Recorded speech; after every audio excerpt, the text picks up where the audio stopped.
સુત્રાપાડામાં 2 કલાકમાં 6 ઇંચ વરસાદ ખાબક્યો અને ઠેર ઠેર વરસાદી પાણી ભરાઈ ગયા। પ્રશ્નાવાડા ગામમાં લોકોના ઘરમાં પાણી ઘૂસી ગયા। આપણે સાંભળ્યું લોકોની સમસ્યાઓ, પણ કોળીવાડા વિસ્તારમાં 30 ઘરમાં પાણી ઘૂસી ગયા। ઘરમાં પાણી ભરાઈ જતા રહીશોને ભારે હાલાકી પડી, તેમની ઘરવખરી પલળી ગઈ। તો આ વરસાદ આખરે વરસ્યો તો ખરી, લાંબી રાહ જોડાવીને વરસ્યો, પરંતુ એવો વરસ્યો 2 કલાકમાં 6 ઇંચ વરસાદે ગીર સોમનાથના સુત્રાપાડાને ઘમરોળ્યું અને અનેક ગામડાઓ એવા છે જ્યાં મુશ્કેલીઓની હારમાળા સર્જાઈ। રસ્તા પર નદીઓ વહેતી હોય એ પ્રકારના દ્રશ્યો સર્જાયા। લોકોના ઘરમાં પાણી ઘૂસી ગયા, ઘરવખરી પલળી ગઈ।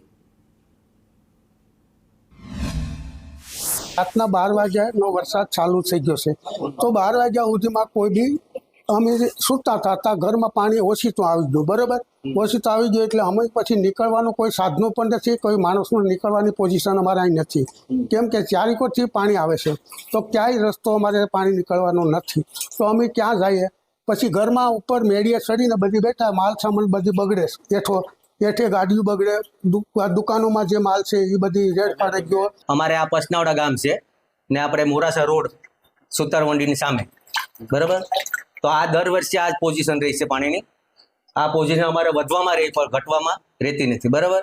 તો એલા વર્ષે અમારે ફોર્મ ભરવામાં આવ્યા છે, બરાબર। તો અમારે 7 ઘરને અમારા હાથની અંદર પૈસા આવ્યા નથી, ને જેને પોઝિશન પાણી નથી ગયું એની અંદર એને પૈસા આપવામાં આવ્યા છે, તો અમારા હાથમાં અમારે 1 રૂપિયો આવ્યો નથી, બરાબર। તો અમને સહાય એક બાબતની મળી નથી, પણ અમારે આ એક જ અમે માગીએ છીએ કે આ પાણીનો નિકાલ જોઈએ છે, બરાબર।